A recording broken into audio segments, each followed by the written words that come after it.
BMW kind of cheaped out. I actually had to fight the steering wheel. You're paying almost $40,000. That should be standard. You guys all know what that is. Oh, and you grab onto the handles on the side. Hello, what's up guys? Welcome to a brand new video. I'm super excited to be sharing this with you. Today we're going to be checking out the 2020 BMW 228i iDrive Gran Coupe. So I've been spending a whole day with it and I've got some impressions for you. The point of this video today is to give you an idea of what it's like with this vehicle.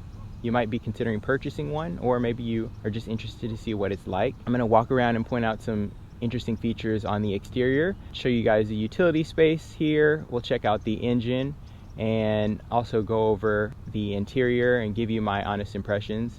And then my favorite part, we're going to get it on the road and go for a drive. So let's go ahead and get started.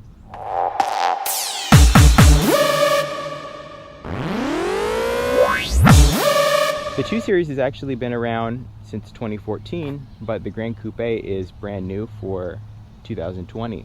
So all new platform here. The existing models in the 2 Series lineup are the convertible and a 2-door coupe. Let me go ahead and show you guys the key. It's got the traditional newer style BMW key, and we're looking at it in Alpine white. Now, initially when I first saw this car, I'll be honest with you guys, I didn't really care for it. And it's actually grown on me. I think really you've got to get it in the right color. The darker colors to me really just don't do it justice. But in this Alpine white, I think it really kind of pops with the black elements around the exterior and also on the wheels.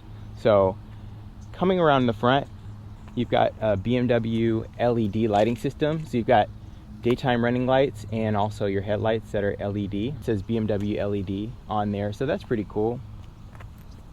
Got your nice BMW badge and then these blacked out kidney grills along with a lower fascia. This is a Sportline package. So down at the bottom here, you do have your sensor for the collision mitigation.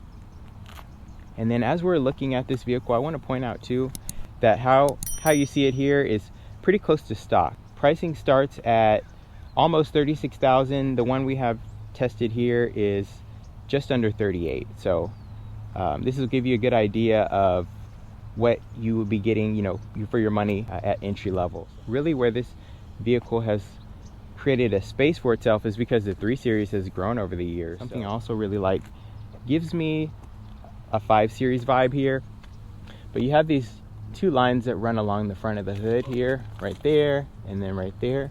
Those go all the way from the front up. Gives it like a bold, aggressive look. These are dual spoke 17-inch alloy wheels wrapped on all-season tires, and the grip is actually pretty good. So that's the stock tire setup here, but really like that. You also have like a blacked out treatment along the bottom of the mirror and around the housing, and you've got LED turn signals built in there as well. Now, something that I will definitely recommend springing for is the convenience package, and that's going to get you comfort access and a panoramic roof, which as you can see does not even have a sunroof on here. It is push to start, so that's nice, but you're gonna have to take that key fob out of your pocket, I know, but if you're paying almost $40,000, I think that should be standard, but I think that's going to be worth paying for. I also want to show you guys, let's go ahead and check out the trunk space here. So you've got about 15 feet of cubic feet of cargo space. Underneath here, you do not have a flat tire, a spare tire rather, but there is a little space underneath here. And then you do have a 60/40 split folding rear seat, and the latches are right here. I do want to also note that there is no power tailgate on here, so that may be an option, but you're not going to get that. So another place where BMW is kind of cutting the costs. If you want to spring for that, then not going to get that on the base model. Let's go ahead and check out the engine. I want to show that to you guys. Quite a tiny, tidy little space in here. 2-liter 4-cylinder engine, twin scroll turbo, pumping out 228 horsepower and then 258 pound-feet of torque. And then you've got your strut brace here on the top.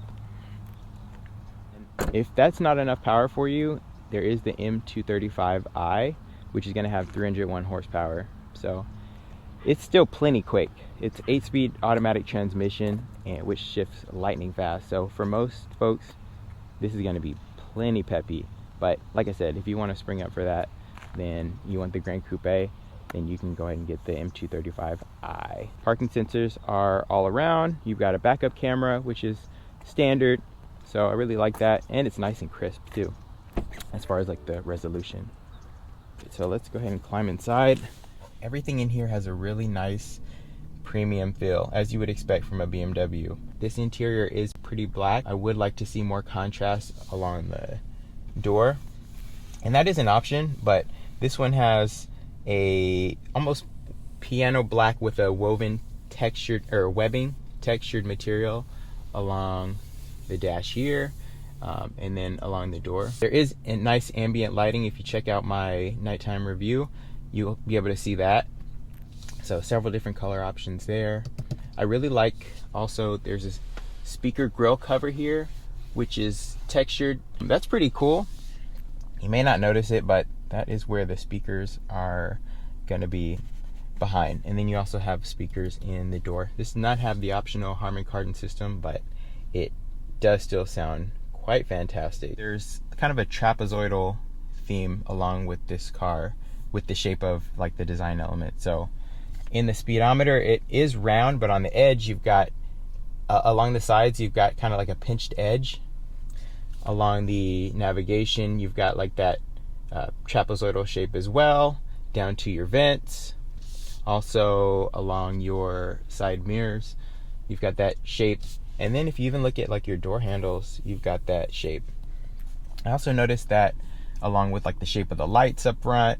So it's a nice cohesive design, and BMW made it all come together. Now, as I mentioned, this is a smaller premium compact, so there's not a ton of space back here. Now, I'm not the tallest person. I'm about 5'7", but if you're taller, this is not going to be the place for you guys. I'm just going to let you know that you are going to want to make sure you get the front passenger seat. Oh, also I want to point out a few things that I noticed where, in my opinion, BMW kind of cheapened out. Like I said, I'm going to keep this real with you guys. There are no O-blank handles. So you guys all know what that is. O, and you grab onto the handles on the side. Yeah, you're not going to find that on any of those here. You do have a place for your coat hanger hook. It's really cool how it actually turns around, but I did notice that. A couple other places where I feel like BMW kind of cheaped out would be climbing up front. Like I said, you don't have that power tailgate release, so you just, if you press that, the trunk is going to pop up, but you got to manually close it. It's kind of nice when you can just close it back and not have to get out of the car. Also, along your visor, there is no lighting for your visor. The material is a little bit cheap in my opinion. It doesn't really match the rest of the interior. BMW, I would have liked to see like a woven material just like you have with the headliner. On the navigation, iDrive is very simple to use. You've got Android Auto and Apple CarPlay. Alright, and as you can hear those tunes, really nice. Like I said, this has a standard audio, not the Harman Kardon, but it's got really nice bass levels.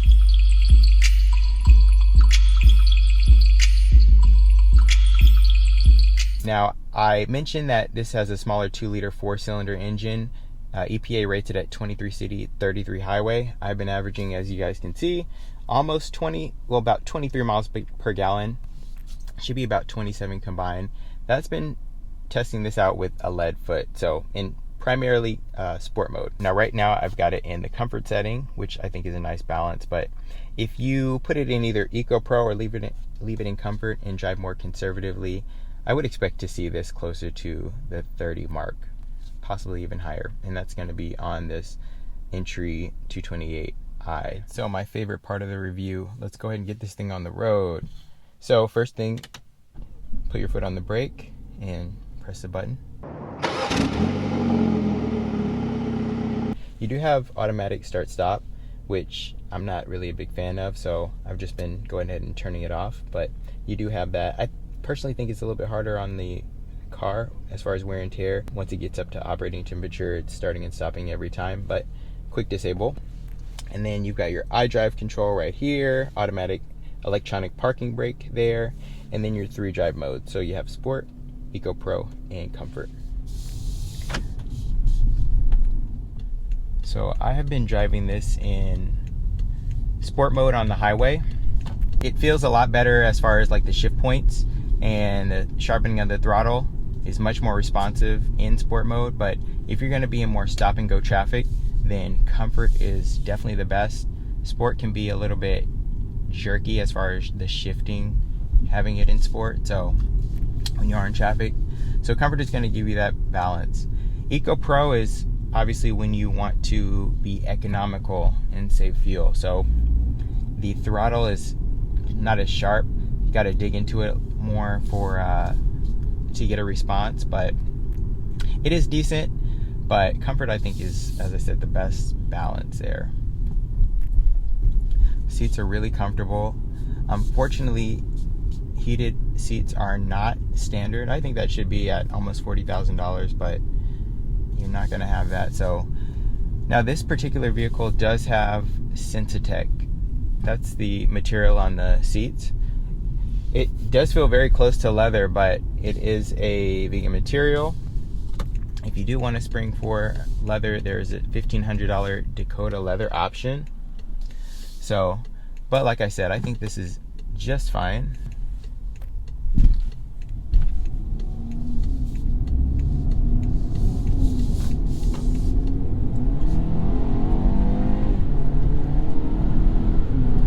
Alright, and as you can see, a quick little acceleration run there.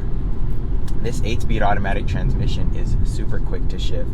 So BMW rates the performance from 0 to 60 at about 6 seconds. I actually think it's closer to 5. And in the M235i, it's going to be about 4.7 seconds. So BMW is being conservative there, but like I said, the 8-speed automatic transmission is super quick to shift, so definitely helps out in giving it like a quicker feel off the line. The suspension is nice and tight, not overly harsh. It soaks up the bumps really nicely. If you do want to do some more aggressive driving, I'm going to go ahead and put it in Sport right now. You'll see the RPMs jump up as it downshifts, but you do have these paddle shifters behind your steering wheel. They are plastic, but they're a nice, like, brushed aluminum type look, which you see on all the other switch gear there.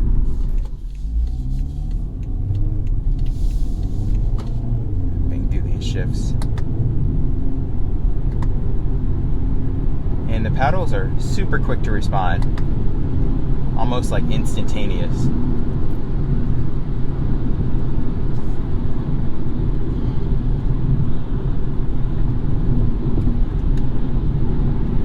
So I do want to note that this car does have automatic blind spot detection in your side mirrors, and there's also lane departure warning too, which can actually be quite intrusive. So in iDrive, you can actually configure those settings, because when I first started driving this car, it was actually quite strong and was pulling me back into the lane where I actually had to fight the steering wheel. Yeah, it was that strong.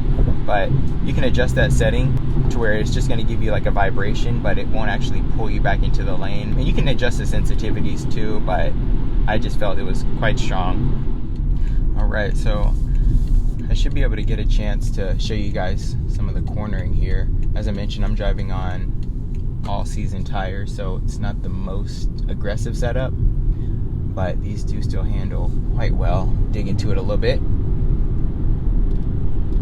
Don't even hear the tires squealing, but definitely hangs on.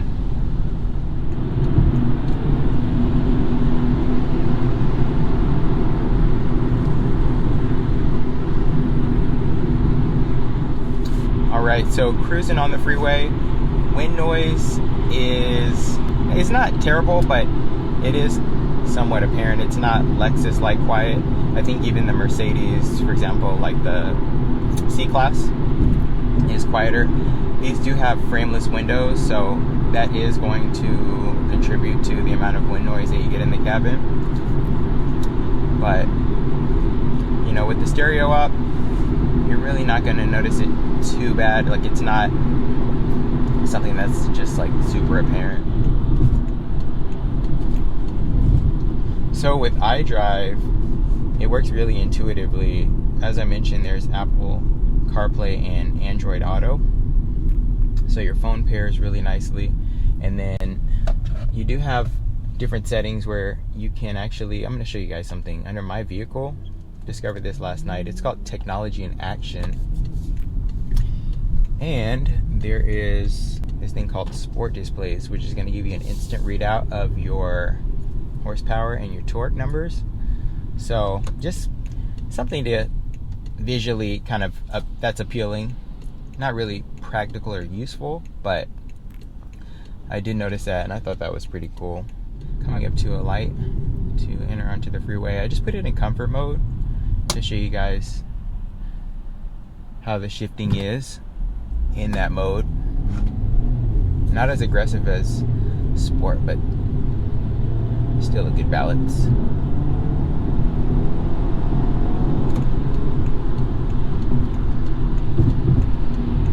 And in typical BMW fashion, the engine is definitely rev heavy. Well, go close to red line. Alright guys, so this is going to conclude our driving portion. Also want to point out, in this particular car, being the xDrive, it is all-wheel drive, but this model is actually the first BMW in the US where it is not rear-wheel drive. So it's either all-wheel drive or front-wheel drive, but it's still got a really nice balance. It's about 60-40 split, but handles still really well. So, and excuse the noise of the blower in the background.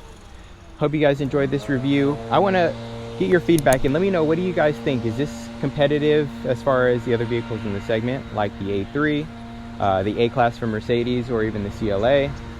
Is it something you would consider? Personally, I think for driving performance and that aspect, it is definitely a BMW through and through, and that's where this shines.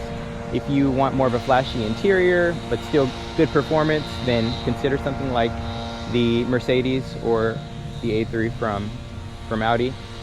But like I said, this is pure BMW. So alright, thanks so much. If you enjoyed it, please give this video a like and subscribe, because I'll have more of these reviews coming soon. Until then, you guys take care and have a wonderful day.